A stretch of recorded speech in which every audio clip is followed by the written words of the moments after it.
अशी नवनवीन कीर्तने व प्रवचने ऐकण्यासाठी आमच्या चॅनलला लाईक, शेअर व सबस्क्राईब करा. होता कृपा तुमची पशु बोले वेद निर्जीव भिंतीचा निर्जीव चाले महिमा अगाध भगवद्गीता टीका ज्ञानेश्वरी शुद्ध करुणी भाविक लोका केला निजबोध. जय देव जय देव जय ज्ञान सिंधू नामस्मरणे तुमच्या तुटे भवबंधू. 1400 वर्षांचे तप्ती तिरवाशी येऊनी चांग देव लागती चरणाशी. करुणी कृपा देवे अनुग्रले त्याशी देवनी आत्मज्ञान केले सहवाशी. जय देव जय ज्ञान सिंधू नामस्मरणे तुमच्या तुटे भवबंधू. समाधी समज सक समुदाय घेऊन सुरवर आले श्री पंढरीराय. द्वारी अजान वृष सुवर्ण पिंप सोमाय जानुनी महिमा निराचरणात राय. जय देव जय ज्ञान सिंधू नामस्मरणे तुमच्या तुटे भवबंधू. पांडुरंगा करू प्रथम नमन दुसरे चरण संतांची. त्यांच्या कृपादाने कथेचा विस्तारू बाबाजी सद्गुरु दास तुका. नमो ज्ञानेश्वरा निवृत्ती उदारा सोपान देवा. नमो मुक्ताबाई त्रिभुवन पावनी आद्यत्रे जननी देवाची. नमो सद्गुरु तुकया ज्ञानदीपा. नमो सद्गुरु सच्चिदानंद रूपा. नमो सद्गुरु भक्त कल्याण मूर्ती. नमो सद्गुरु भास्करा पूर्ण कीर्ती. श्री संताची माता चरणावरी. श्री संताची माता चरणावरी. श्री संताची माता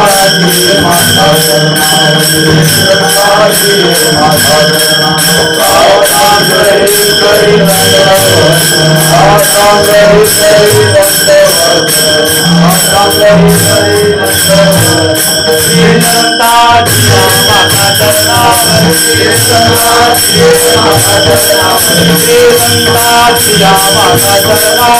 श्री संताची माता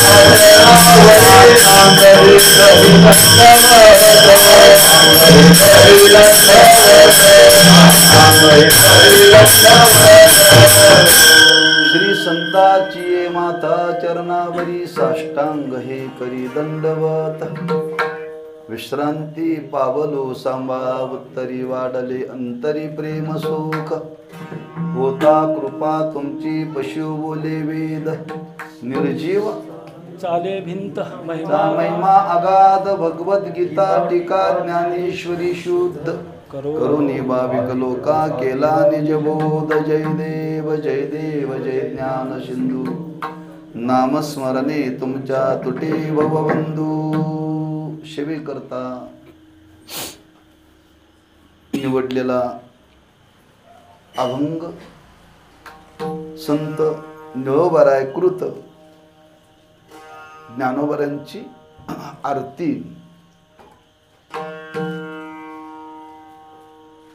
या आरती हे एक प्रकरण स्वतंत्र संतांनी निर्माण केलेलं आहे. आणि आरती कधी केली जाते? कार्याचा समारोप करताना आरती केली जाते. आरती केली की पुन्हा काय नाही बरं का, समारोप. तेव्हा निळोबारांनी तुकोबारांची, ज्ञानोबारांची आणि शांतीब्रह्म एकनाथ महाराजांची सगळं वर्णन केल्यानंतर आता त्यांना वाटलं आपण त्यांची आता पूजा करावी. आणि त्या पूजेचा समारोप आरती या शब्दाचाच अर्थ आहे की त्यांची महिमा सांगायचा बरं का, त्यांची स्तुती. कशा करता? त्यांची प्रसन्नता आपल्या जीवनामध्ये प्राप्त करून घेण्याकरता देव आणि संत यांची स्तुती केली जाते. त्या आरती या प्रकरणाच्या माध्यमातून बरं का. आणि त्या स्तुतीतून त्यांची प्रसन्नता प्राप्त व्हावी एक कारण, आणि दुसरं त्यांचं वाणीनं ती स्तुती स्तोत्र गाण्याने शास्त्रामध्ये एक वर्णन केलेलं आहे. आजच दुपारी याच्यावरती थोडंसं चिंतन झालं. आपल्याला भगवंतांनी बुद्धी दिलेली आहे, पण त्या बुद्धीमध्ये ज्ञान ग्रहण करण्याची शक्ती लागते, आणि ती ज्ञान ग्रहण करण्याची सात्विक शक्ती प्राप्त होण्याकरता ईश्वराचा अनुग्रह लागतो, आणि ईश्वराचा अनुग्रह होण्याकरता ईश्वराची स्तुती करावी लागते. त्याला स्तोत्र म्हणतात. तसं त्या संतांचा अनुग्रह होण्याकरता सुद्धा त्यांची स्तुती करायची आहे बरं का. बुद्धीवरती ईश्वराचा अनुग्रह झाल्याशिवाय आपल्याला बुद्धीमध्ये काही उतरत नाही बरं का. आपल्या बुद्धीमध्ये जर उतरत नसेल तर समजावं आपल्यावरती ईश्वराचा अनुग्रह नाही. म्हणून एक अनुग्रहाकरता एक विचार केला जातो, आणि ज्यांनी आपल्या जीवनामध्ये काही कार्य केलेलं आहे त्यांच्या त्यांच्याविषयी आपल्या अंतःकरणातला असलेला पूज्य भाव व्यक्त करण्याकरता ही स्तुती केली जाते. या न्यायाला धरून आता हा सेवेचा संबंध आहे. प्रतिवर्षी करतात पारायण श्रावण मासाच्या निमित्ताने, आणि त्या ज्ञानेश्वरीच्या पारायणाच्या सांगतेच्या निमित्ताने ज्या ग्रंथाचं पठन केलं, नामपारायण केलं, त्या संबंधानेच काही चिंतन घडावं म्हणून संकल्प केला की ज्ञानोबाऱ्यांचं थोडंसं महात्म्य आपल्याला ऐकायला मिळावं बरं का. म्हणून त्या संबंधाने हा योग आहे. वास्तविक आपण फक्त भजनाचा समारोप करताना आरती म्हणायची सवय आहे, कीर्तनात आरती म्हणायची सवय नाही ना. आरतीची हीच गंमत आहे. हां, कीर्तनात ते चालीवरती म्हणाय गेलं किंवा चाल म्हणाय गेलं की ते शब्द तोंडात लवकर बसत नाहीत बरं, बसत नाही. बरेच समारोहाचे अभंग असतील, मागणे ते एक तुझ प्रत्याय, चालीवर जमतच नाही. अकल्पाय शिवावे तया कुळा असं म्हणाय सांगा, हा चालीवर जमत नाही बरं का. मला जरी झोपेत तरी सरळ ही आरती म्हणायला सांगितली, मी झोपेत आरती म्हणेल बरं, पण चाल लावली की बिघडलं. काय समजत नाही. हा, चाल लावली की पुढचं चरणच आठवत नाही बरं. तेव्हा आपल्याला समारोप करत असताना आरती म्हणायची सवय, पण आज चिंतना करता आपण ती निवडलेली आहे की या निमित्ताने काही ज्ञानोबरांची वाचिक सेवा आपल्या जीवनामध्ये घडावी.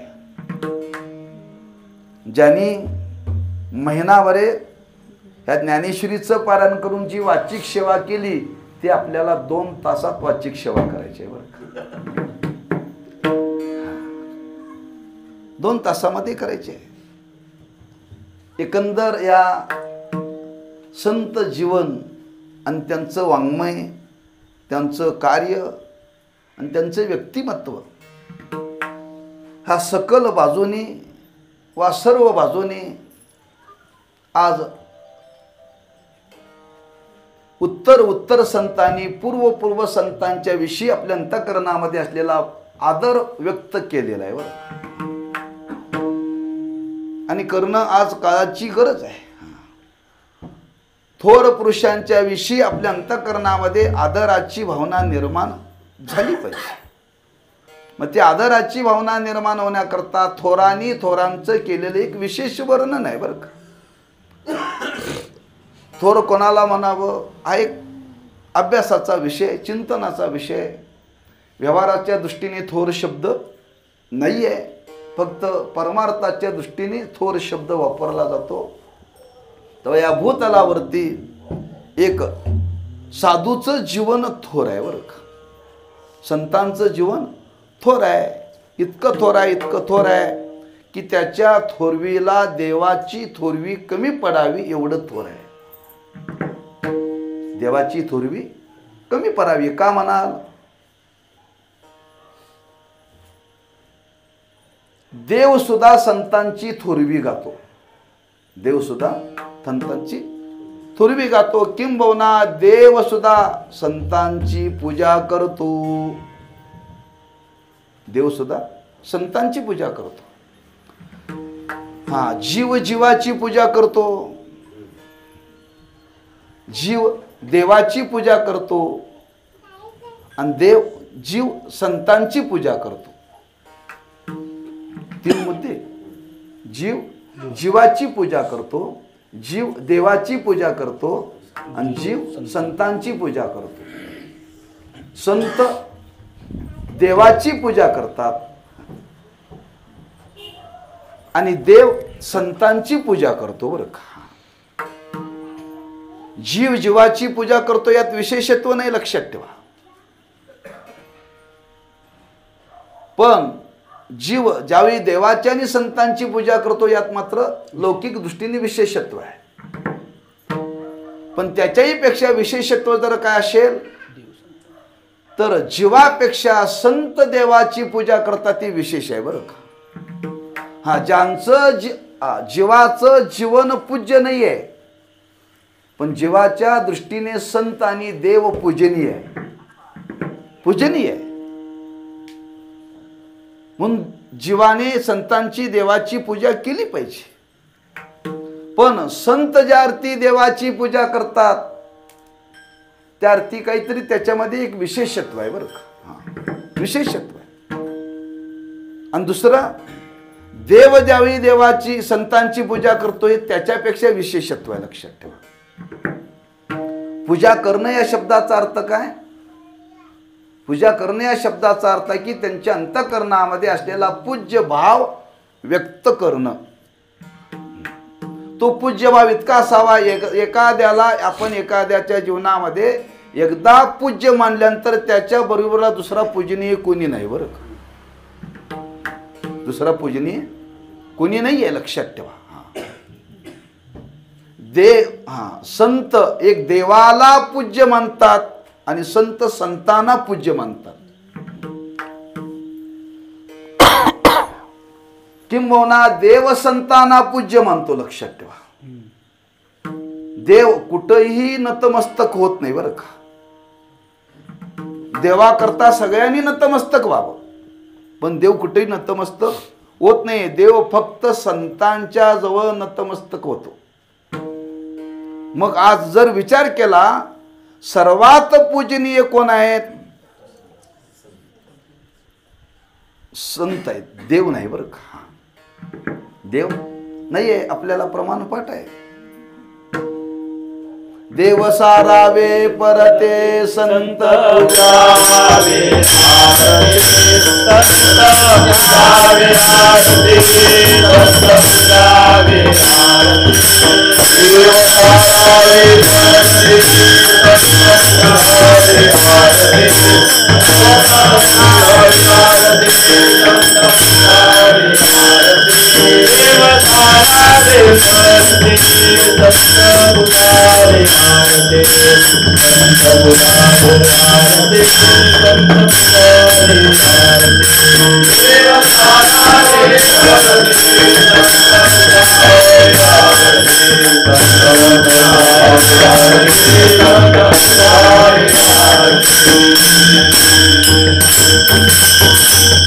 देव सारावे परते संत पूजावे आरते.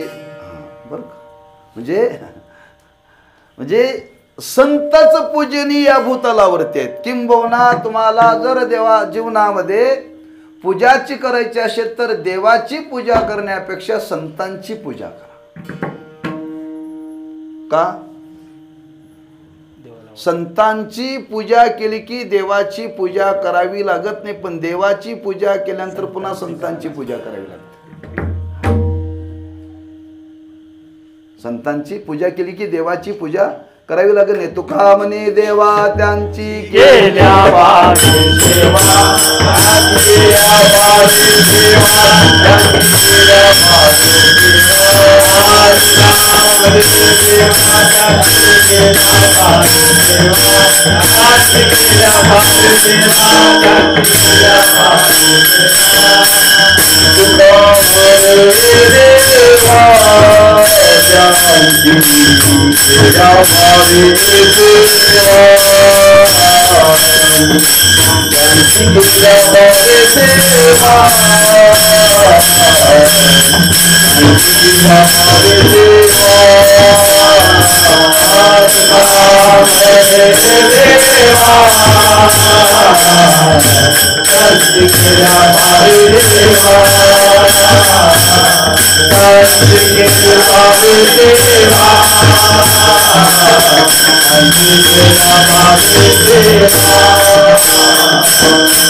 तुका म्हणे देवा त्यांची केली पावे सेवा. मग कोणी कोणाला पूज्य मानावं हा एक महत्वाचा विचार आहे बरं का.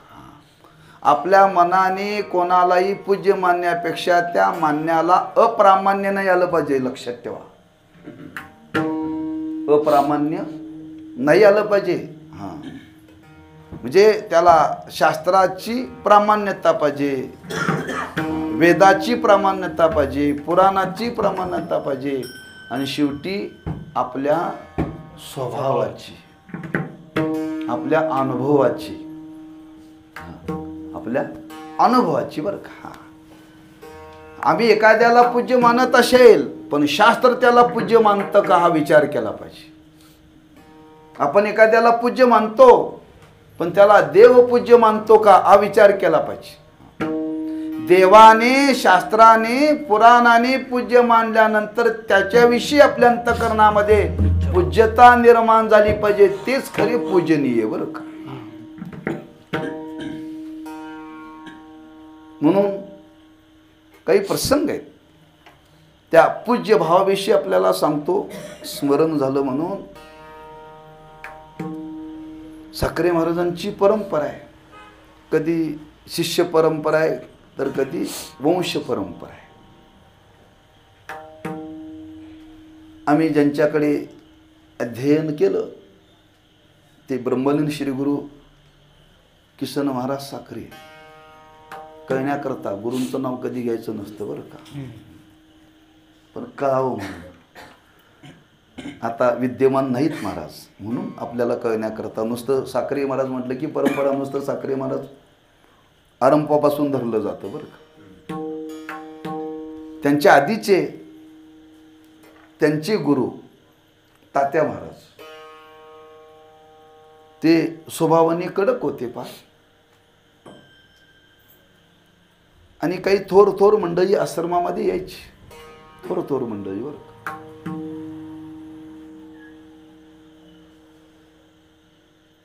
प्रभणीकर गुरुजी यायचे, दोंडेकर मामा यायचे, अशी थोर थोर मंडळी यायची. पण तात्या महाराज कोणाच्या पाया पडत नव्हते बरं का. तात्या महाराज कोणाच्या पाया पडत नव्हते. एकाने विचारलं का हो, एवढी थोर मंडळी येत असतील ते म्हणले तुझ्या दृष्टीने थोर असतील, माझ्या दृष्टीने बघतो गुरुच थोर आहेत म्हटले. माझ्या दृष्टीने दादा महाराज, मी दादा महाराजांच्या चरणावरती एकदा मस्तक ठेवलंय, आता ठरवलं आयुष्यात कोणाच्या चरणावरती मस्तक ठेवायचं नाही. याला पूजनीय म्हणतात बरं का. एवढा पूज्य भाव लागतो. आणि तो देवालाही मान्य करावा लागेल, तो देवालाही मान्य करावा लागेल. तेव्हा समाजाला कळावं पूजनीय कोण आहे हे सांगणारे सुद्धा संतच पाहिजे. कुणीतरी सोम्या गोम्या चालणार नाही. आज संतांच्या विषयी अंतःकरणामध्ये हा पूज्य भाव निर्माण होण्याची गरज आहे बरं का. ते पूजनीय आहेतच, आम्ही मानो अगर न मानो, हा, पण त्या संतांच्या विषयी अंतःकरणामध्ये आज जर आपला परमार्थ पूर्णत्वाला जावा असं वाटत असेल तर तो पूज्य भाव पाहिजे. किती पूज्य भाव पाहिजे. आपण ज्ञानेश्वरीचं पारायण करतो, किती पूज्य भाव पाहिजे. उगच नाथ महाराजांनी शब्द वापरला नाही. भाव धरोनिया वाचे ज्ञानेश्वरी कृपा करी हरी. हा, एवढा भाव पाहिजे, एवढा भाव पाहिजे. ही ज्ञानेश्वरी नसून ज्ञानेश्वर महाराज आहेत, एवढा भाव पाहिजे. मग कृपा करी, मग कृपा करी बरं का. हा, एवढ्या भावनेनं त्या ग्रंथाकडे पाहावं लागेल. तसं संत जीवन या भूतलावरती आहे आणि त्या संतांच्या विषयी अंतःकरणामध्ये आज सामान्य लोकांच्या अंतःकरणामध्ये तो पूज्य भाव निर्माण होण्याकरता एक शास्त्राची पद्धत आहे. त्या व्यक्तीच्या ठिकाणी असलेलं एक विशेष सामर्थ्य जगाच्या समोर प्रगट करावं लागतं. त्यालाच काय म्हणतात, महिमा. आणि तो महिमा समाजाला कळावा का, प्रत्येकाच्या अंतःकरणामध्ये त्या संतांच्या विषयी पूज्य भाव निर्माण व्हावा, पूज्य भाव निर्माण व्हावा. आणि तो पूज्य भाव निर्माण होत असताना तो पूज्य भाव ज्यांच्या अंतःकरणामध्ये निर्माण झाला ते मात्र सामान्य नाहीत बरं का. म्हणजे सांगणारा तेवढ्या पूज्य भावाला प्राप्त झालेला पाहिजे. कथाकथित वर्णन करणाऱ्यांचं हे काम नव्हे, कथाकथित वर्णन करणाऱ्याचे हे काम नव्हे. आज कथाकथित कीर्तनकारांची संख्या फार वाढलेली आहे. हा, कथाकथित कीर्तनकाराने कितीही कुणाचं जरी पूज्य म्हणून वर्णन केलं तर त्याच्या वर्णन करण्याला काही किंमत नाही. तुझ्या अंतःकरणामध्ये तू पूज्य भाव आहे का, अंतःकरणामध्ये पूज्य भाव आहे का, म्हणून पूजनीय असावा कोण, कीर्तनकार. कीर्तनकार पूजनीय असावा, कथाकथित करणारा असू नये.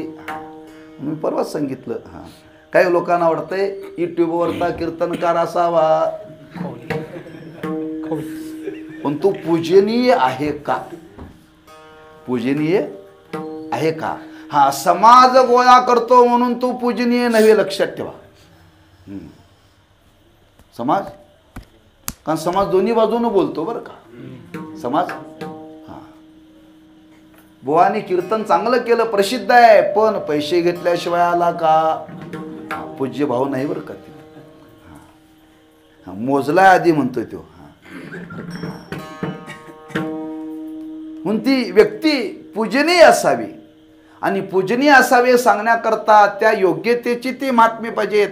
ज्या अर्थी इथं वर्णन करणारे आहेत ते सुद्धा पूजनीय आहेत, लक्षात ठेवा. ते सुद्धा पूजनीय आहेत. हा, किती पूजनीय आहेत आपल्याला चरित्र माहिती आहे. संतांच्या विषयी ज्यांच्या अंतःकरणामध्ये किती पूज्य भाव आहे. देवबरांचं चरित्र पहा ना. त्यांनी देवाला परत पाठवलं, तुझं लागी येते बोलावे कोणी,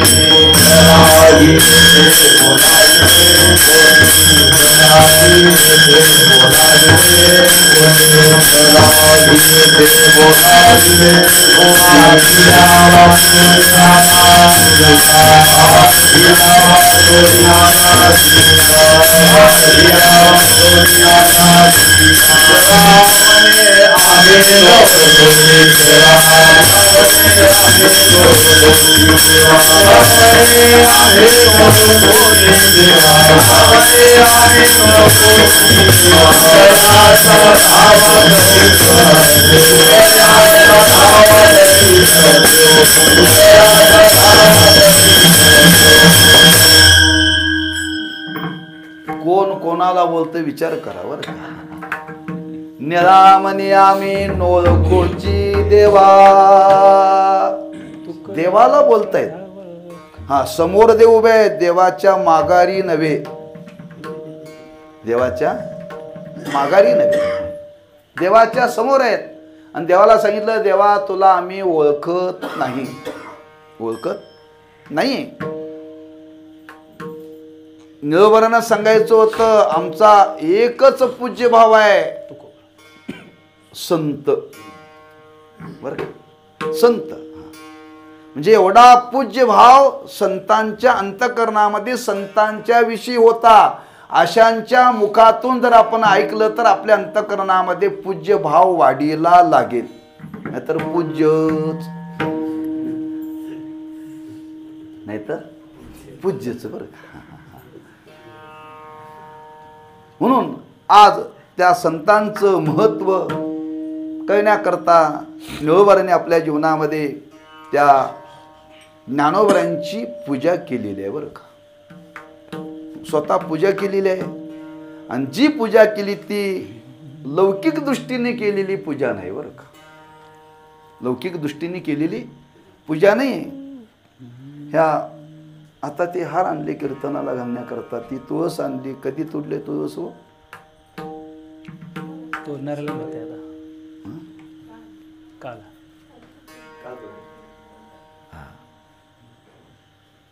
ती घालण्याकरता आली पण ती कोमजली बरं का. हां काय गेली? कोमजली. फुलं हां सुद्धा ती पाणी मारले म्हणून टवटवीत आहेत. पाणी मारले म्हणून टवटवीत. ती सकाळची फुलं आहेत. फुलाने देवाची पूजा केली जाते. पण कालांतराने त्या फुलाचं तेज निघून जातं, निस्तेज होतात. काय होतात? निस्तेज होतात. मग पूजा करण्याकरता कोणती फुलं असावीत? कुठल्या असावीत? वाघ पुष्प. वाघ पुष्प. हां अभंग अभंग म्हणतो आपण पूजेच्या प्रकरणातला. पुष्प अनुपम्य शंख चक्र गदा धरू त्यातलं शेवटचं चरण. अधिष्ठान गोदात्री रिद्धी सिद्धी तिष्ठती. शेवट चरण. अधिष्ठान गोदात्री रिद्धी सिद्धी तिष्ठती. भानुदास पूजा करी वाक पुष्प अनुपम्य. वाक पुष्प अनुपम्य. वाणीने केलेली पूजा, त्यांच्या वाणीतून बाहेर पडलेले वाक पुष्प म्हणजे संतांच्या विषयी शुद्ध भावनेनं आलेले शब्द म्हणजेच पुष्प आहेत बरं का. तीच फुलं आहेत. ती कधी निस्तेज होत नाहीत. ज्ञानोबांनी ही ज्ञानोबांची केलेली पूजा आहे. किती वर्षापूर्वी केलेली आहे. श्रावण महिन्यातली पूजा नव्हे. कधी केलेली हो? किती वर्ष झालं ज्ञानोबांचा अवतार होऊन? शेवटचा अवतार आहे त्यांचा. आणि त्यांच्या अवताराच्या त्या पूर्व कालामध्ये त्यांनी त्यांची केलेली पूजा आहे. आज इतकी वर्ष पूजा करून झाली पण ती फुलं कशी आहेत? जगाला तेज देणारी आहेत. जगाचं तेज वाढवणारे, जगाला प्रेरणा देणारे आहेत. लक्षात ठेवा. म्हणजे आपल्या वाणीतून जे शब्द बाहेर पडले ते सामान्य शब्द नव्हे. आणि त्या शब्दाच्या द्वारे केलेली ही पूजा आहे. म्हणून महाराजांनी वर्णन केले. काय वर्णन केले? लौकिकाचे काम नाही लौकिकाचे काम.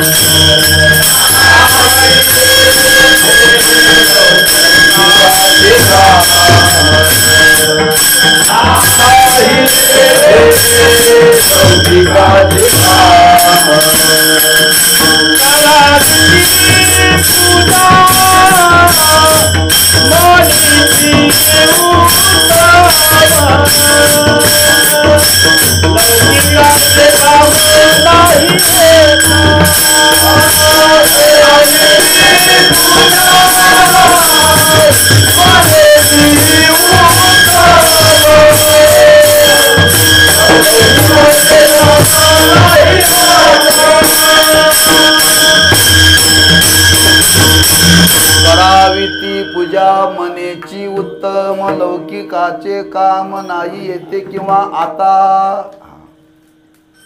लौकिक पूजेपेक्षा अलौकिक पूजा बरं का. आणि ती पूजा ज्ञानोबांची ज्ञानोबांनी केलेली आहे. आणि त्या पूजेमध्ये काय जर महत्वाचं असेल तर ज्ञानोबरांच्या भाषेमध्ये आपल्याला बोलता येत, तया सर्वात्मका ईश्वरा सोकुसुमांची विरा पूजा केली होय अपारा दोषा लागी. आपल्या वाट्याला आलेलं कर्मरूपी फूल, आपल्या वाट्याला आलेलं कर्मरूपी फूल हेच देवाला अर्पण करणं म्हणजे पूजा. बरं का? तसं आपल्याला ही देवानी दिलेली वाणी आहे आणि ह्या वाणीच्या द्वारे त्या थोर पुरुषांचा महिमा सांगणं, थोर पुरुषाचा वाणीनं महिमा सांगणं हीच पूजा आहे. हीच पूजा आहे का सांगणारा ज्यार्थी वाणीनं पूजा करतो त्यार्थी तो सामान्य नाही आहे. सामान्य नाही आहे का? तुकोबरांनी त्याचं वर्णन केले. जो वाणीनं सतत देवाचं वा संतांचं वर्णन करतो त्याचं जीवन सामान्य आहे का? पवित्र तो देह वाणी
अशा पुरुषाने केलेली त्या संतांची पूजा आहे बरं का. मी अनेकांचं जीवन पाहिलेलं आहे. भले भले कीर्तनकार आहेत, ब्रह्मचारी आहेत, एवढा नियमबद्ध वागणारे आहेत, कोणाच्या हातचं जेवत सुद्धा नाहीत बरं का. ब्रह्मचारी जीवन,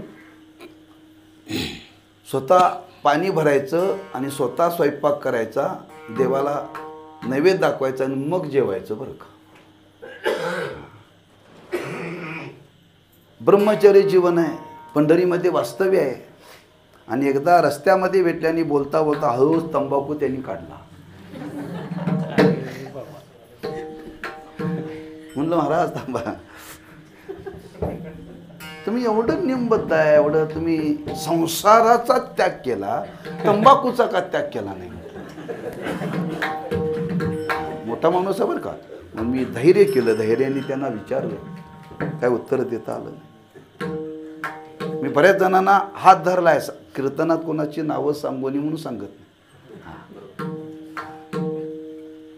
म्हणून आमच्या वडिलांना आपल्या भागातले सगळे कीर्तनकार घाबरत होते. आमच्या वडिलांच्या समोर एकही कीर्तनकार तंबाखू खात नव्हता बरं का.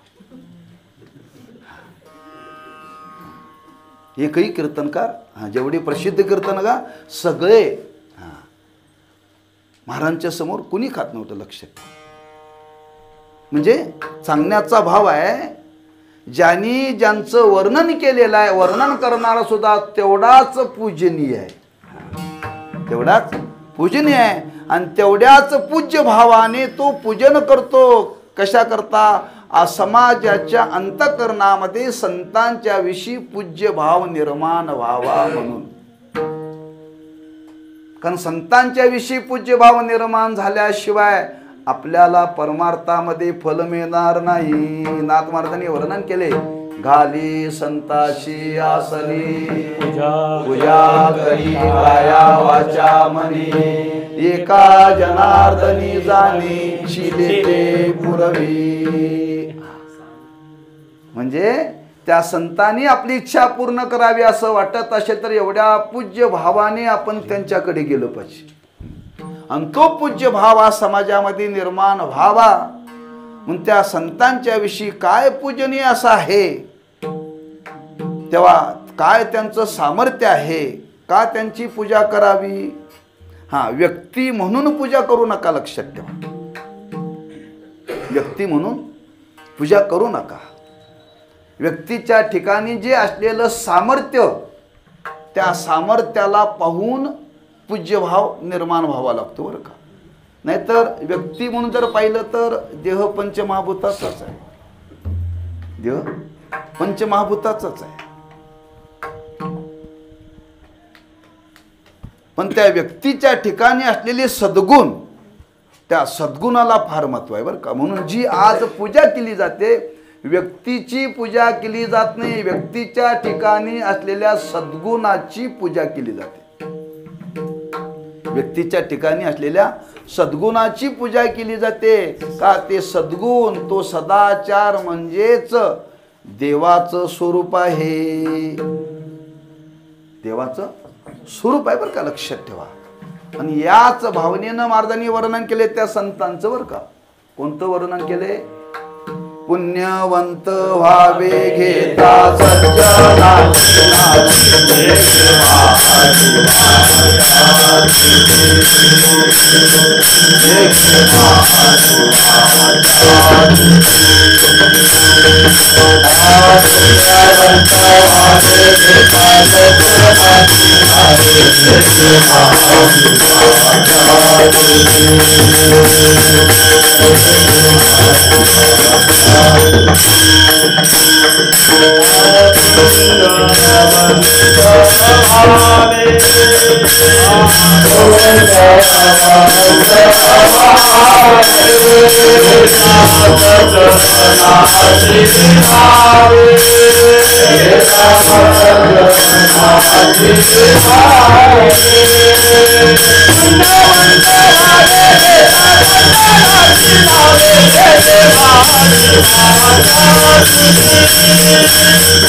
सज्जनांची घेता नावे पुण्य निर्माण होतं बरं का. म्हणजे किती ते पूजनीय आहेत हे दिग्दर्शन तुकोबारायांनी केलेलं आहे बरं का.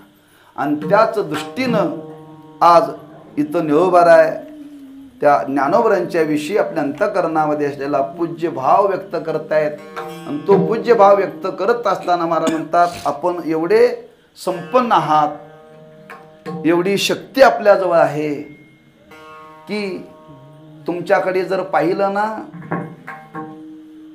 तुमच्या कृपेनं काय होणार नाही, तुमच्या कृपेनं काय होणार नाही. माणसं बोलतील यात नवल नाही. लक्षात ठेवा, माणसं बोलतील यात नवल नाही आहे, पण जे कधीही भूतलावरती घडू शकत नाही, हा, ज्या गोष्टी अशक्य आहेत, अशक्य गोष्टी त्या ठिकाणी शक्य करण्याची शक्ती तुमच्या जवळ आहे. बर का? काय अशा या कल्पनेच्या बाहेरच्या गोष्टी आहेत बरं का. आपण तिथं कल्पना करू शकत नाही, आपली तिथं बुद्धी चालू शकत नाही. असं घडणं समाजामध्ये शक्य नाही. पण त्यांचं सामर्थ्यच असं आहे, त्यांचा अधिकारच असा आहे की त्यांच्या सामर्थ्याने, त्यांच्या अधिकाराने काय होऊ शकत नाही, काहीही होऊ शकतं, काहीही होऊ शकतं. करील ते काय, करील ते काय, नोले महाराज, नोले महाराज,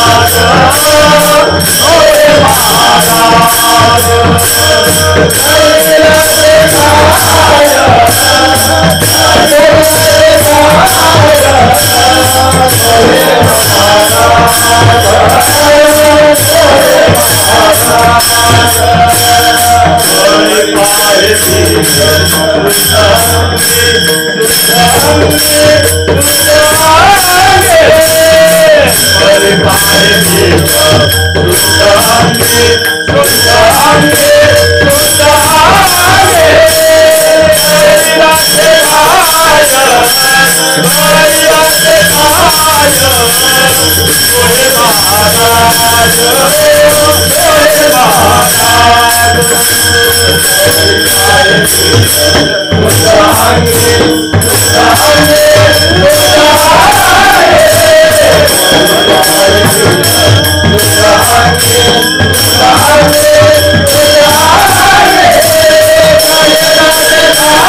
करील ते काय नोहे महाराज, परी पाये बीज शुद्ध अंगी. जे तुकोबरांनी वर्णन केलंय, हा त्याच भावनेतून निळोबराय ज्ञानोबरांचं वर्णन करतात.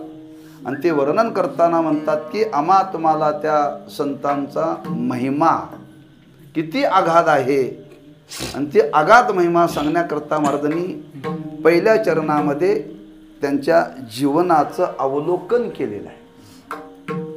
जीवनाचं अवलोकन केलेलं आहे.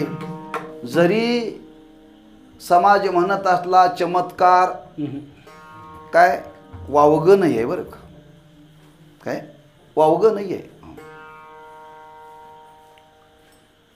कारण समाजाची बुद्धी तिथपर्यंत जाते बरं का, त्याच्या पलीकडे जात नाही. म्हणून व्यवहारात म्हणत आहे, चमत्कार केल्याशिवाय नमस्कार माणसं म्हणून करावं लागला. तुम्ही पहा, आमचे गावातली मुलं मला म्हणतात, महाराज कीर्तनाला जाताना कमीत कमी तिथं गेल्यानंतर इम्प्रेशन पडलं पाहिजे आपल्याला. आमचं इम्प्रेशनच पडत नाही.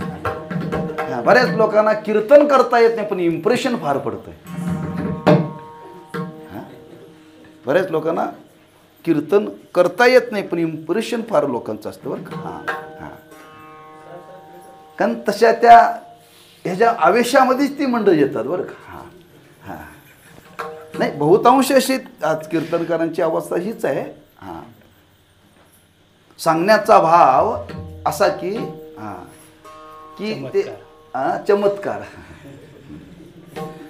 जरी वरपंगाने जरी हा चमत्कार जरी केलेला असला तरी लोकांनी नमस्कार करावा म्हणून केलेला चमत्कार नाहीये, की संतांचं संतत्व समाजाला कळावं बरं का. अगदी दुसऱ्या भाषेमध्ये जर बोलायला ठरलं तर नेहमीचं वाक्य आहे, संत संत सन्मुख होण्याकरता याची गरज आहे बरं का. हा, समाजाला संतांच्याकडे सन्मुख करण्याकरता काही गोष्टीची गरज आहे. समाजाकरता हे केलेलं आहे, स्वतः करता त्यांनी जीवनामध्ये केलेलं नाही आहे. हा, म्हणजे संतांच्या विषयी समाजामध्ये आज अंतःकरणामध्ये एवढा आदरभाव निर्माण झाला पाहिजे, एवढा पूज्यभाव निर्माण झाला पाहिजे की त्या पूज्यभावाचा आदरभावाचा परिणाम शरणागतीमध्ये झाला पाहिजे. आणि शरणागती भावाने तो जर जीव त्या संतांच्याकडे जर जाईल तर निश्चित त्या जीवाचा उद्धार होईल बरं का, होईल. आणि त्या भावनेतून निरोबाराय आज वर्णन करतात. काय त्यांच्या ठिकाणी सामर्थ्य होतं, जे सामर्थ्य होतं ते अंगभूत सामर्थ्य होतं.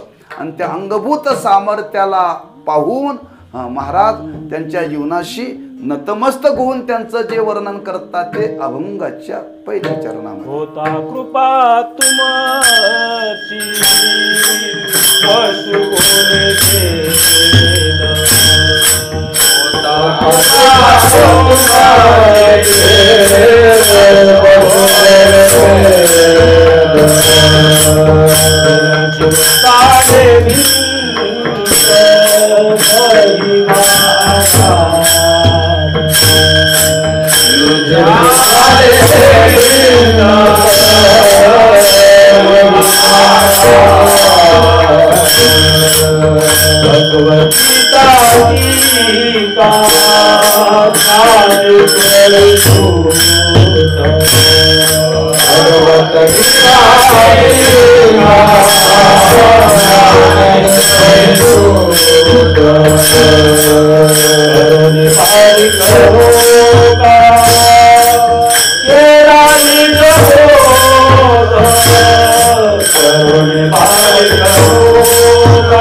होता कृपा तुमची पशु बोले वेद, निर्जीव भिंती अगाध भगवत गीता टीका ज्ञानेश्वरी शुद्ध करोनी भाविक लोका केला निजबोध. जय देव जय देव जय देव जय ज्ञान सिंधू.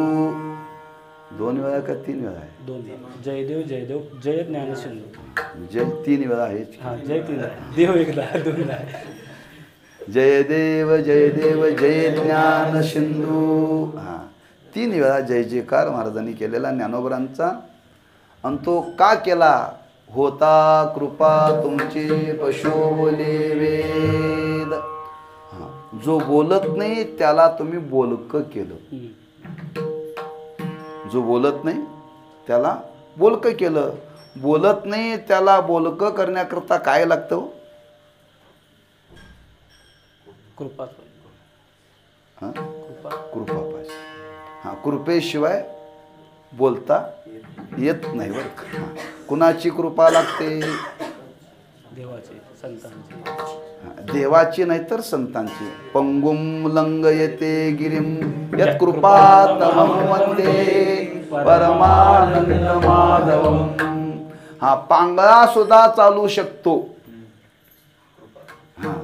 जर कृपा झाली तर.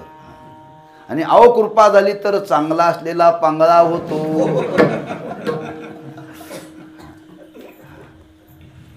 पहा ना तुम्ही, ते मुका नावाचं प्रकरण आहे. ज्यांनी ज्यांनी संतांची निंदा केली त्यांची वाचा गेली. साधू संतांची निंदा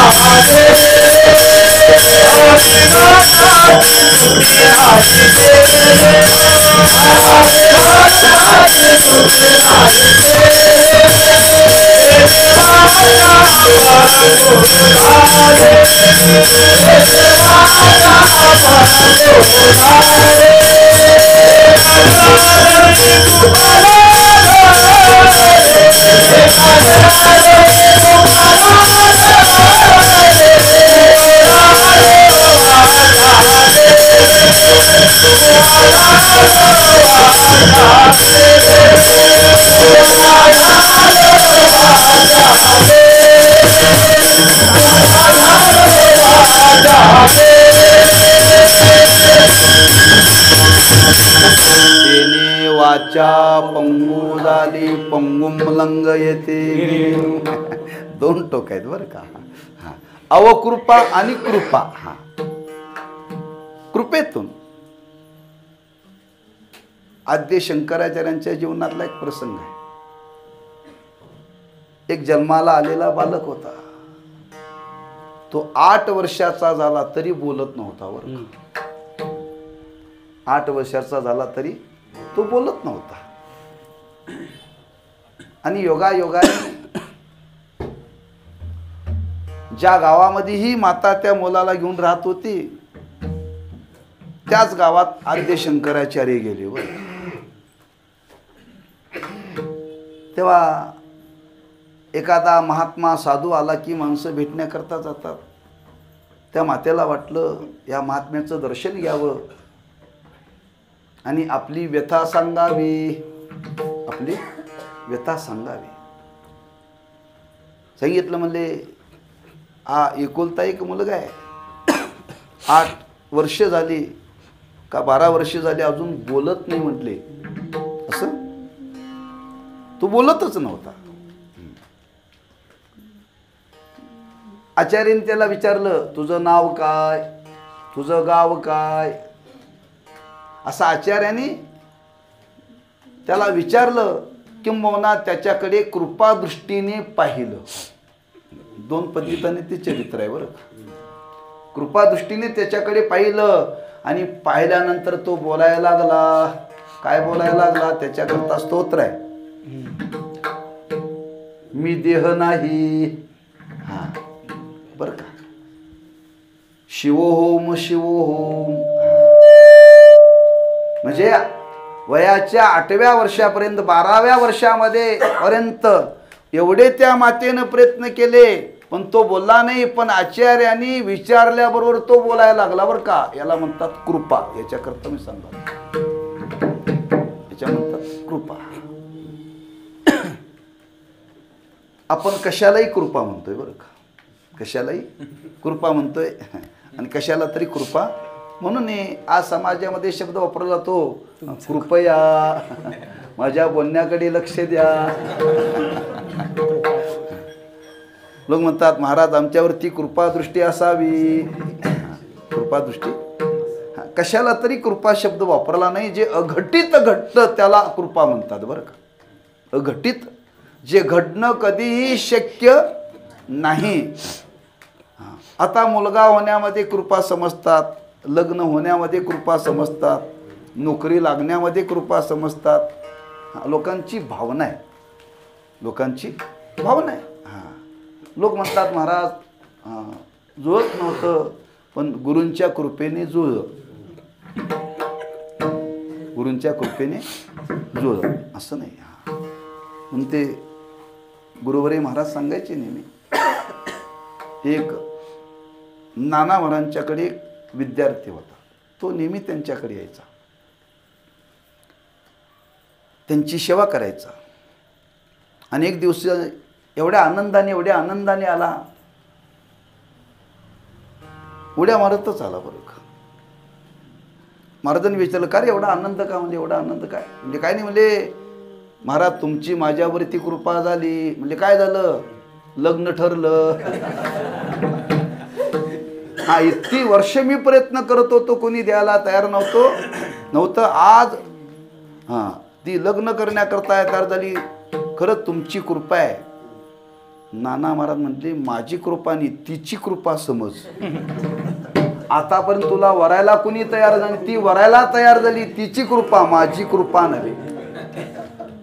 सांगण्याचा भाव काय, कशाला तरी कृपा म्हणत नाही बरं. म्हणून महाराज सांगायचे एवढी खालच्या दर्जाची ती कृपा नाहीये. उच्च कोटीचं कार्य त्यांच्या शक्तीतून घडतं, लक्षात ठेवा. उच्च कोटीचं कार्य त्यांच्या शक्तीतून घडतं. म्हणून इथं शब्द वापरलेला आहे, होता कृपा तुमची पशु बोले वेद. कशाला कृपा म्हणावी, संत कृपा झाली.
लाडकी लेकमी संतांची मजवर कृपा बहुतांची.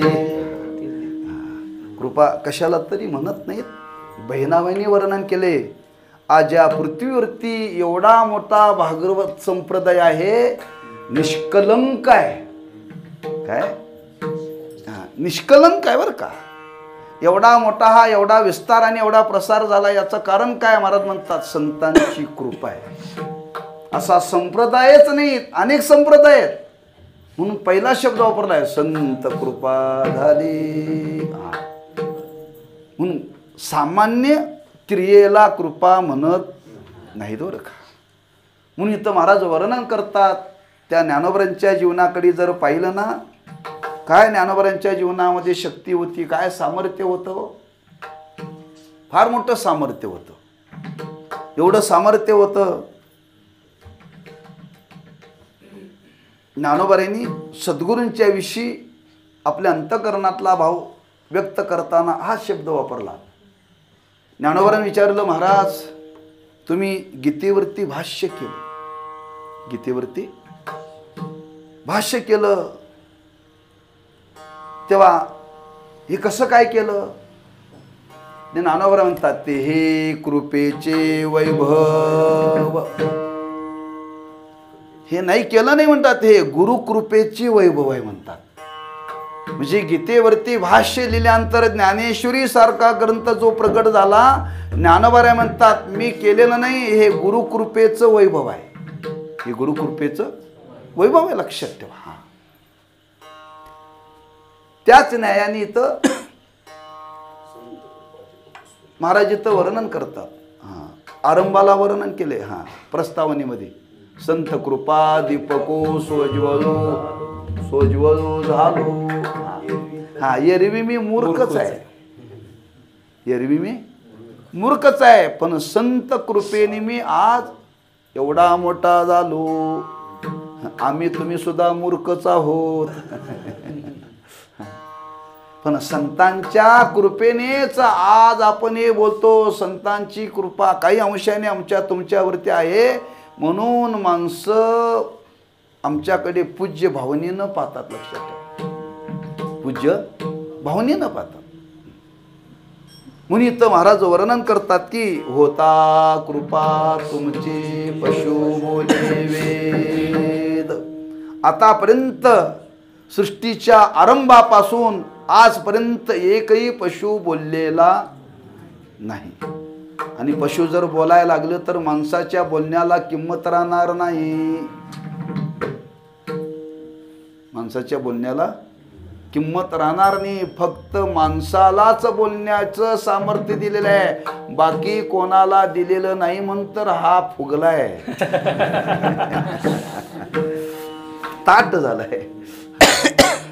का बोलण्याचं सामर्थ्य फक्त देवानी आपल्यालाच दिलेलं आहे, बाकी कोणाला दिलेलं नाहीये. बरोबर आहे, कोणाला दिलेलं नाही.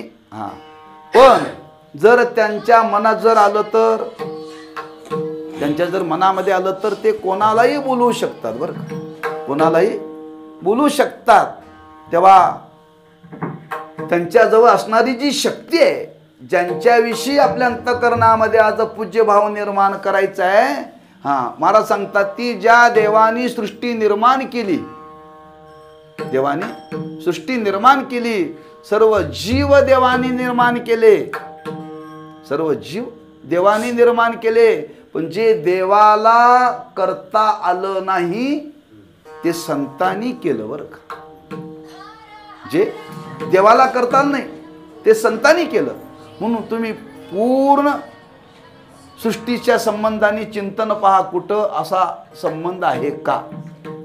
हा मुक्याला देवानी बोलवलं म्हणजे माणसालाच बोलवलं, माणसालाच बोलकं केलं.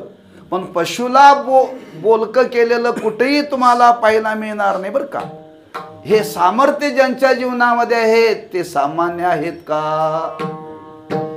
नाही आहे. म्हणून निळोबानीने वर्णन केले, महिषी पुत्रा मुखे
मोहे हा सामान्य महिमा संतांचा. नवबऱ्यानेच केलेलं वर्णन आहे तिथं. सकल संतांचं महात्म्य सांगितले बरं का. आणि इथं नेवबारीने फक्त ज्ञानोबाऱ्यांचंच महात्म्य सांगितलेलं आहे. केवळ ज्ञानोबाऱ्यांचं महात्म्य सांगितलेलं आहे. आणि ते महात्म्य सांगण्याचा एक हेतू आहे. का असं वर्णन करता तो? होता कृपा तुमची पशु बोले वेद. सुरुवातच केलेली आहे वर्णनाची बरं का. होता कृपा तुमची पशु बोले वेद. जर तुमची जर पशुवरती जर कृपा झाली तर पशु वेद बोलतो. हे आम्हा तुम्हाला थोडस जाणीव करून द्यायचं आहे. जर पशु जर संतांच्या कृपेने बोलतो तर माणसं बोलणार नाहीत का? कोणी म्हणतात माणसं बोलायचं लागले याला बोलणं म्हणत नाहीत. उठल्यापासून झोपेपर्यंत आपण बोलतोय. ज्या दिवशी बोलायला यायला लागलं तेव्हापासून बोलायचं लागलो आपण. ज्या दिवशी आम्हा तुम्हाला बोलायला यायला लागलं तेव्हापासून आपण बोलायचं लागले. कुठंपर्यंत? जोपर्यंत बोलता येईल तोपर्यंत. ह्याला बोलणं म्हणत नाही बरं. बोलणं म्हणत नाही. हा व्यवहार आहे आमचा. बोलणं हा व्यवहार आहे.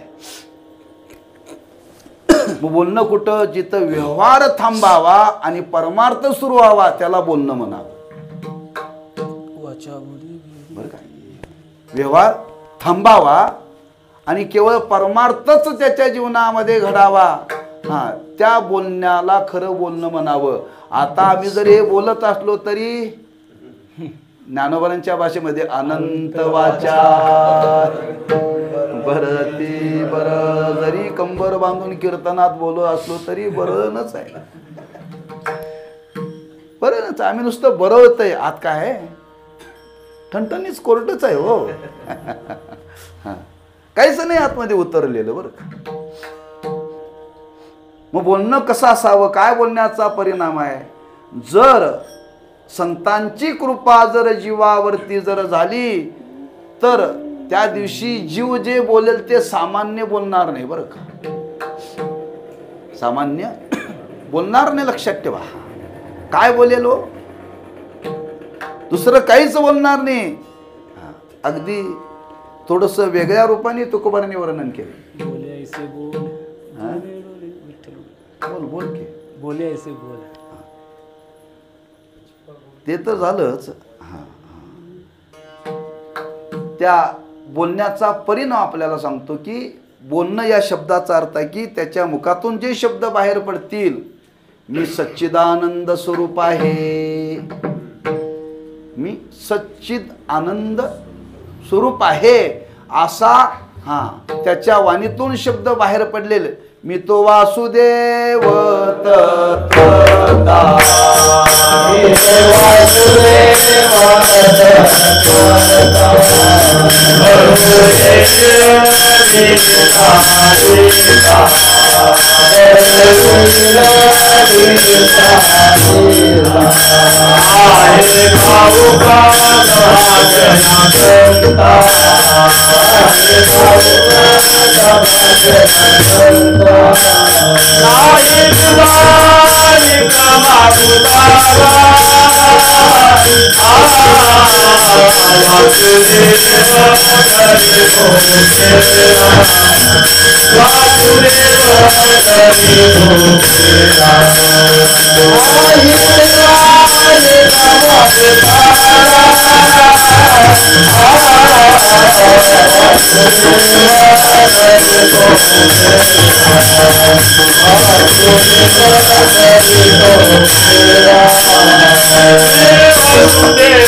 बोलण्याची नाही आता देवावीन काही, अशी ज्याची वाणी ज्या दिवसामध्ये ज्या दिवशी होईल त्या दिवशी समजावं हे संतांची कृपा झाली बरं.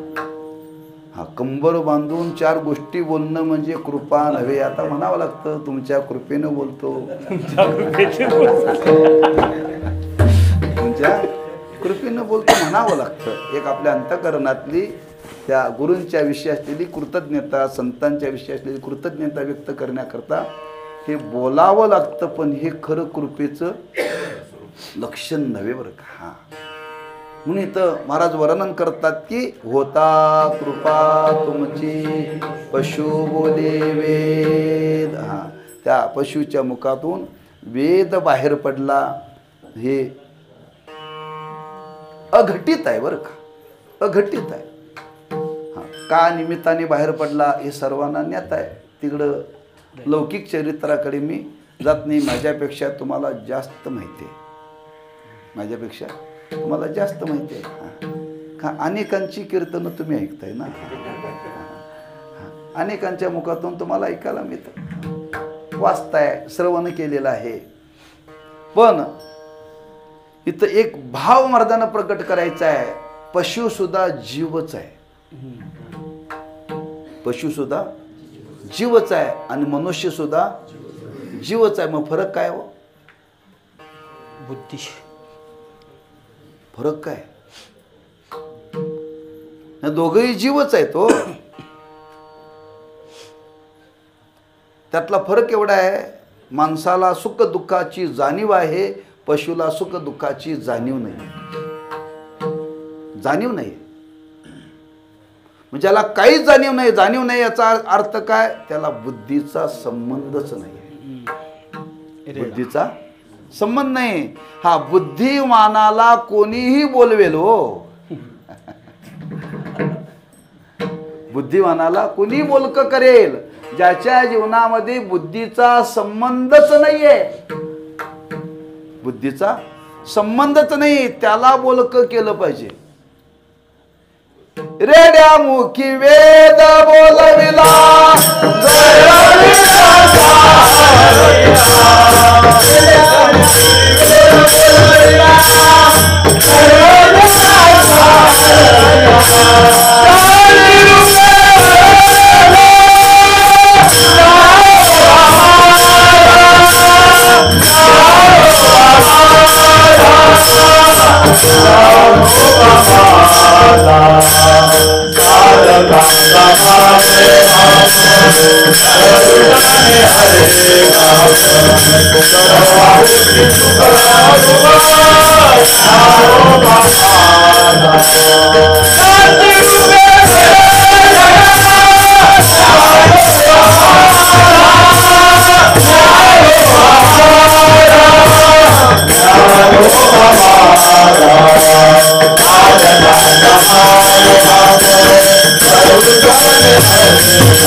वेड्या मुखी वेद बोलविला, गर्भद्विजांचा हरविला, शांती रूपे प्रगटला ज्ञानोबा माझा, होता कृपा तुमची पशु बोले वेद.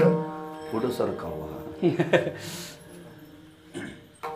पुढं काय वर्णन केलं? निर्जीव चाले भिंत, निर्जीव चाले भिंत, चाले महिमा अगाध, संत महिमा सांगू किती, संत महिमा सांगू किती, संत महिमा सांगू किती,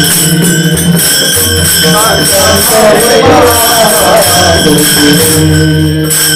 निर्जीव चाले भिंत, निर्जीव चाले भिंत, संत महिमा सांगू किती, संत महिमा सांगू किती. निर्जीव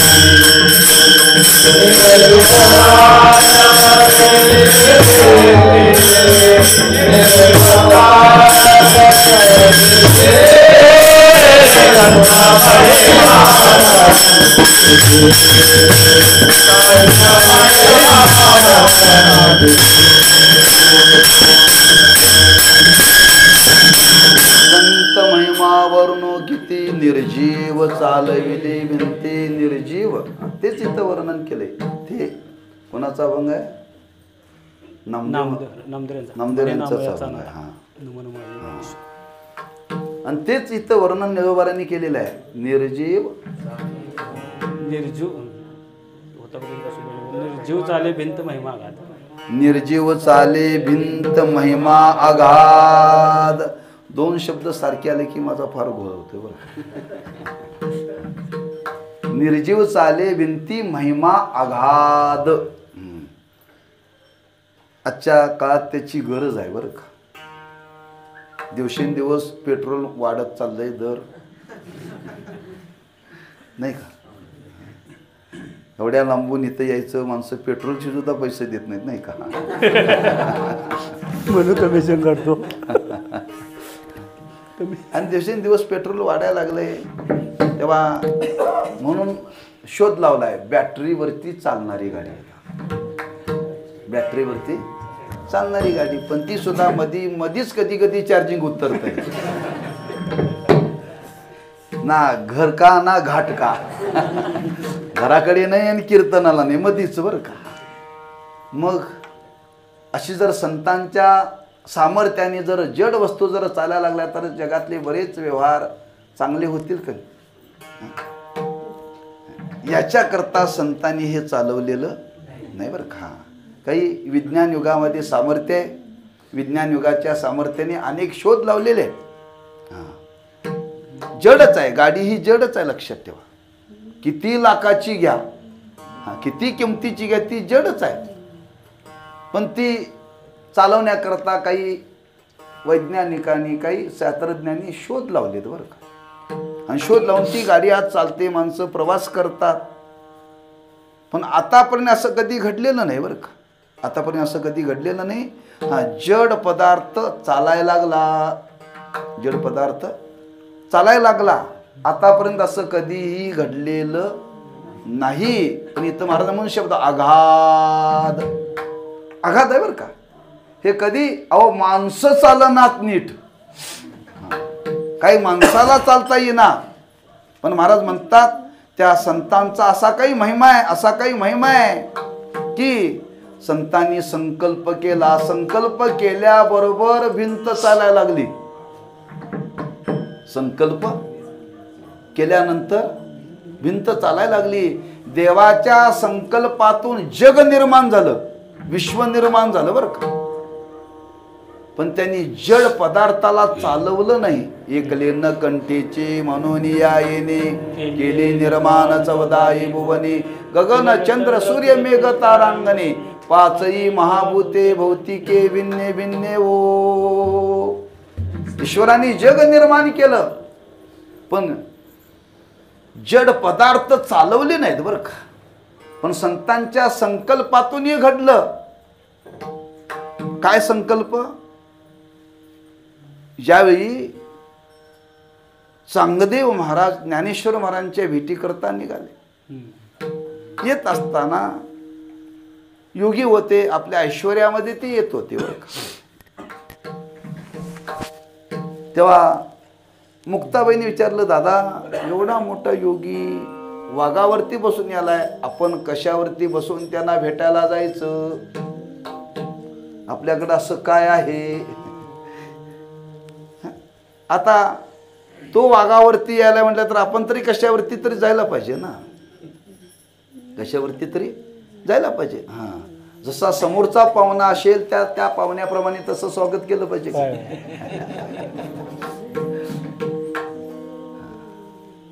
म्हणून आपल्या योग्यतेप्रमाणे पाहुणा जोडावा बरं का. आपल्या योग्यतेप्रमाणे पाहुणा जोडावा. आता हा महान योगी हा आपल्या ऐश्वर्यामध्ये बसून येतोय. मुक्ताबाईने विचारलं, म्हणले दादा काय चिंता करते? म्हणले आपण ज्या भिंतीवरती बसलो ना तिलाच सांगा, चल आपण जाऊया. हा चल म्हटल्याबरोबर ती चालायला लागली बरं का. चालविली जड भिंती हरली चांगयाची भ्रांती, मोक्ष मार्गीचा सांगाती ज्ञानोबा माझा. निर्जीव भिंत चालवली बरं का त्याने. म्हणजे हे सुद्धा अघटित आहे, घडणं शक्य नाही आहे. जर संतांची जर कृपा झाली तर ज्याच्यामध्ये जीव नाही, पशु जीव आहे, त्याच्या विरुद्ध दृष्टांत बरं का, त्याच्या विरुद्ध दृष्टांत आहे. निर्जीव शब्द वापरलाय, पशुला जीव आहे हो. हा, पण दगड हा निर्जीव आहे, दगड हा निर्जीव आहे. त्या निर्जीव जडाला त्यांनी चालवण्याचं काम केलं, म्हणजे त्याला काय आणलं? शक्ती आणली, त्याच्यामध्ये चेतना आणली त्याच्यामध्ये. म्हणून मी बोलून गेलो, देवाला सुद्धा हे जमलं नाही का? जमलं नाही जमलं, लक्षात ठेव. दगड चालले, दगड देवाने चालवले का भक्तांनी चालवले?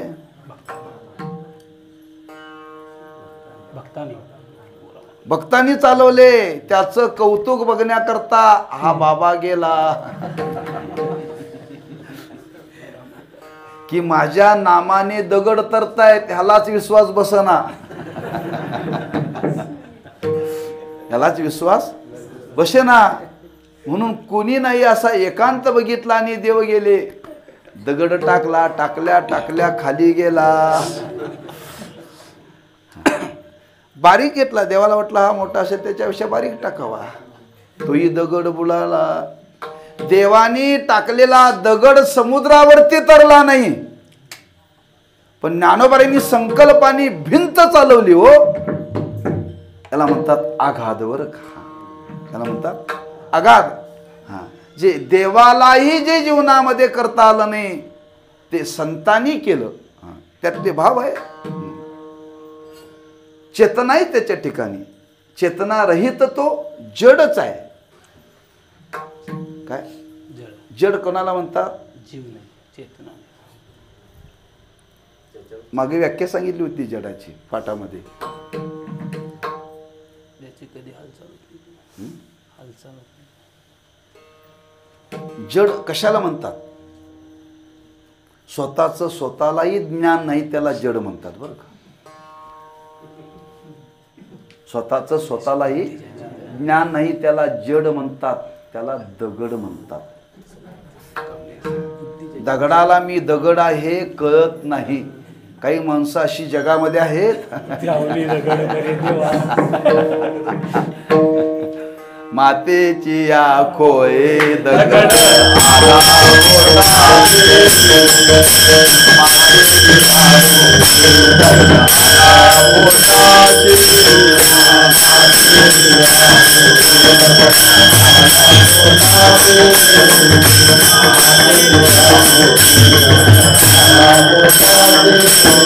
आता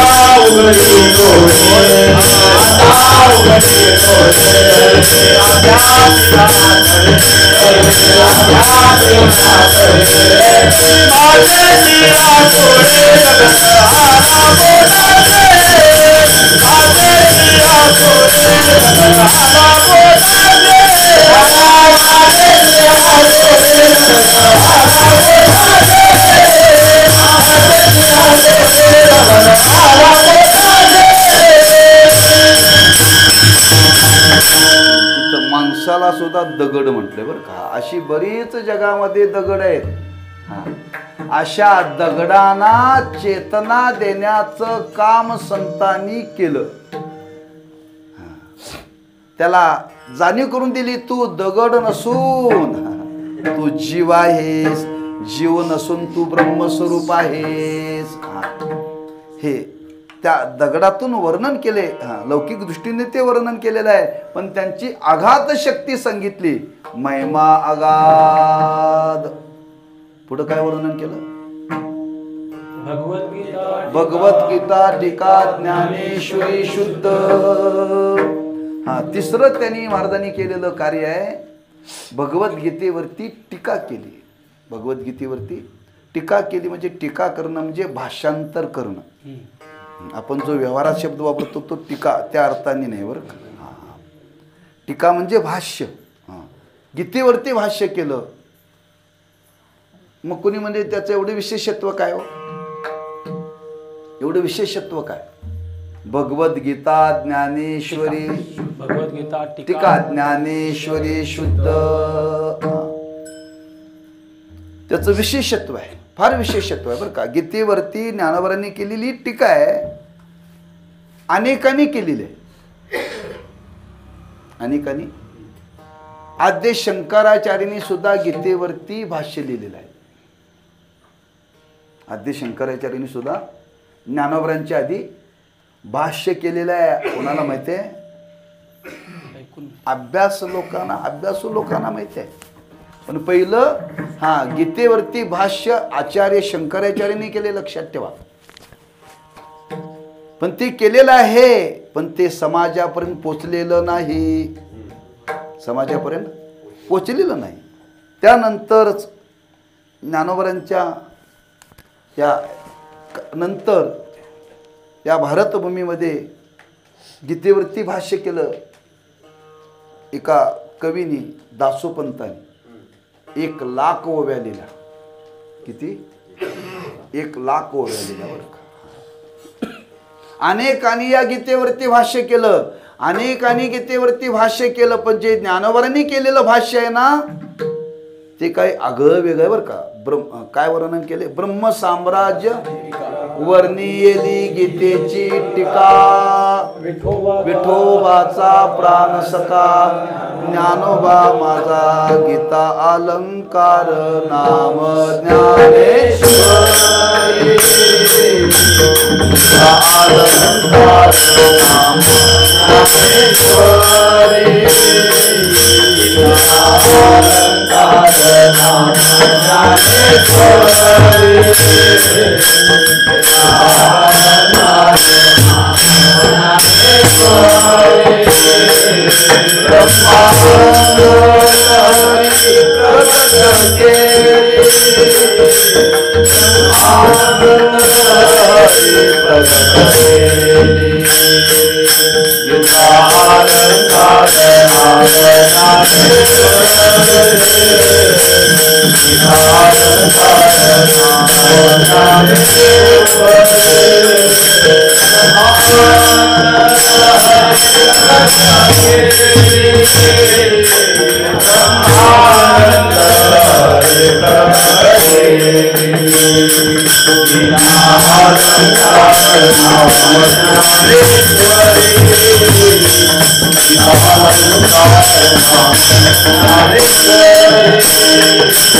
अलंकार नाम ज्ञानेश्वरी.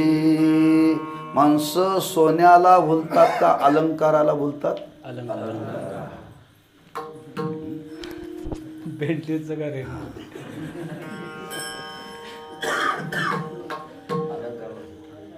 सोन्याला कोणी बोलत नाही. लग्न ठरल्यानंतर सांगायचं पाहुण्याला, मी तुमच्या मुलीला 5 तोळ्याचा दगड देणार आहे सोन्याचा. आणि तिने तो गळ्यात बांधला पाहिजे. ती म्हणते लग्नच नको, लग्नच नको. पण त्या 5 तोळ्याच्या दगडाचा अलंकार म्हटलं की तिला आनंद एवढा होतो. हा, सोन्यापेक्षा अलंकाराला माणसं आकर्षित होतात. तेव्हा ज्ञानोबांनी काय केलं, ह्या गीतेचं महत्त्व कळण्याकरता ह्या गीतेला अलंकाराच्या रूपाने मडवलं बरं का. शुद्ध शब्द वापरला हा, की जेणेकरून सर्वांनी याचा स्वीकार करावा. भगवद्गीता टीका ज्ञानेश्वरी शुद्ध. पुढं काय केलं, करोनी भाविक लोका केला निजबोध. हा, सर्वांना निजबोध नाम स्वस्वरूपाची ओळख करून दिली ज्ञानोबांनी आपल्या या वाङ्मयाच्या द्वारे, आपल्या साधनेच्या द्वारे, आपल्या कार्याच्या द्वारे. संतांनी समाजाला सांगितलं, काय सांगितलं, काय सांगितलं, शब्द वापरलाय निजबोध. निज बोध म्हणजे कोणता, आठवते का? हा, प्रत्येकाला ज्ञानोबांनी सांगितलं, तुम्हाला खरंच जर मी सांगतो त्याप्रमाणे तुम्ही आपल्या स्वरूपाविषयी निश्चय करा. मी कोण आहे हा करावा विचार, माझे नाव आहे हा करावा विचार. मी कोण आहे हा करावा विचार,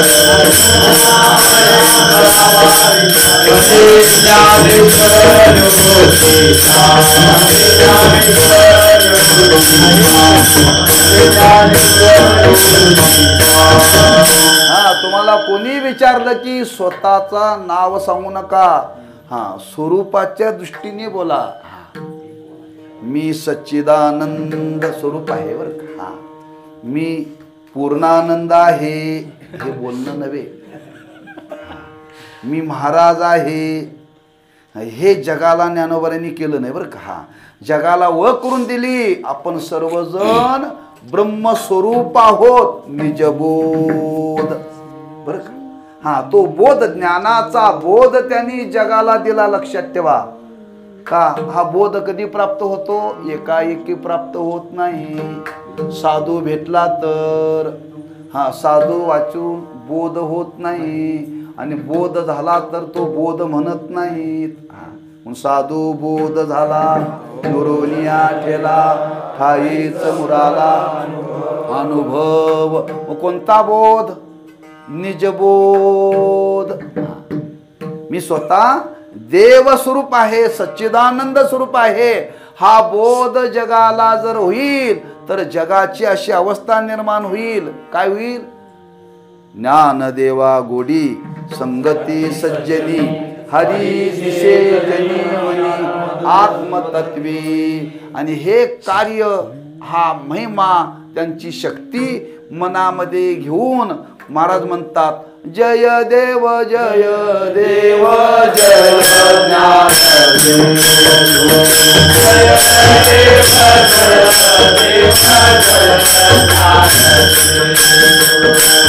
नाम स्मरणे कुमारा वासुदेव, नाम स्मरणे कुमारा वासुदेव,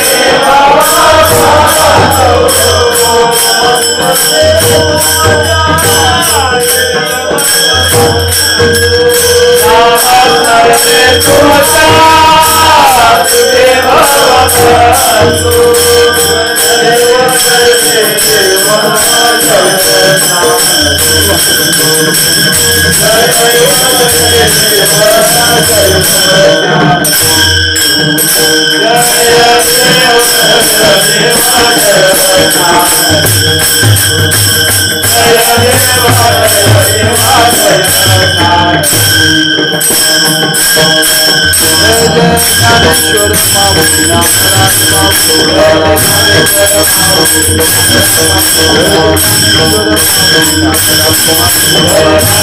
जय देव जय देव जय ज्ञान सिंधू नाम स्मरणे तुमच्या तुटे बंधू. अजून पहिल्या चरणाचा भाव राहिला शिल्लक. आणि वेळ आपली संपली यावर. आपण काय असं ठरवून आलो नव्हतं, मी काहीच बघितलेलं नाही बरं का. फक्त निवृत्ती महाराजांनी संकल्प केला या अभंगावरती, या आरतीवरती आम्हाला कीर्तन ऐकायचं. फक्त येता येता निळवरांच्या गातेमध्ये फक्त अर्थ पाहिला आहे, अजून त्याचा अभ्यास मला करायचा आहे. त्यातला काय एक मुद्दा, बरेच अजून त्यातले मुद्दे आहेत. करुणी भाविक लोका केला निजबोध. भाविक लोकाला निजबोध केला का लोकाला भाविक करून निजबोध केला? दोन विचार आहेत. एक भाविक लोकाला निजबोध केला आणि लोकांना भाविक करून निजबोध केला. असं दोन रूपामध्ये त्याचं चिंतन करता येतं. पुढच्या सत्रात बघू.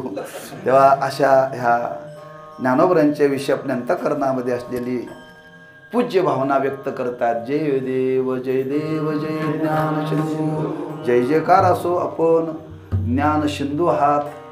आपल्या कृपेने तो रेडा बोलला, भिंत चालली, तेव्हा तुमच्या नावाचा जरी उल्लेख आमच्या सारख्याने केला तर आमचा उद्धार होईल बरं का. नाम स्मरणे तुमच्या तुटे बंधू. असं सामर्थ्य त्या संत जीवनामध्ये आहे. आणि ते सामर्थ्य तो महिमा समाजाच्या समोर प्रगट करण्याकरता पूज्य भावनेनं निळोबाई प्रवृत्त झालेले आहेत. तेव्हा झालेली सेवा ज्ञानोबरांच्या चरणी या ज्ञानेश्वरीच्या पारायणाच्या सांगतेच्या निमित्ताने आपण हा केलेला थोडासा अल्प प्रयत्न आहे. तेव्हा त्यांच्या चरणी सेवा रुजू करून सेवेला पूर्ण विराम देऊ. पुन्हा कुठं वेळ मिळेल तिथं आपण राहिलेलं चिंतन करू. पायाच्या प्रसादे काही बोलिलो विनोदे मज क्षमा करणे संते नवे अंगभूत युक्ती नोहेया उपदेश तुमचे बडबडिलो शेष तुमच्या कृपेचे पोसणे जन्मो जन्मी तुका म्हणे तुकाराम तुकाराम तुकाराम.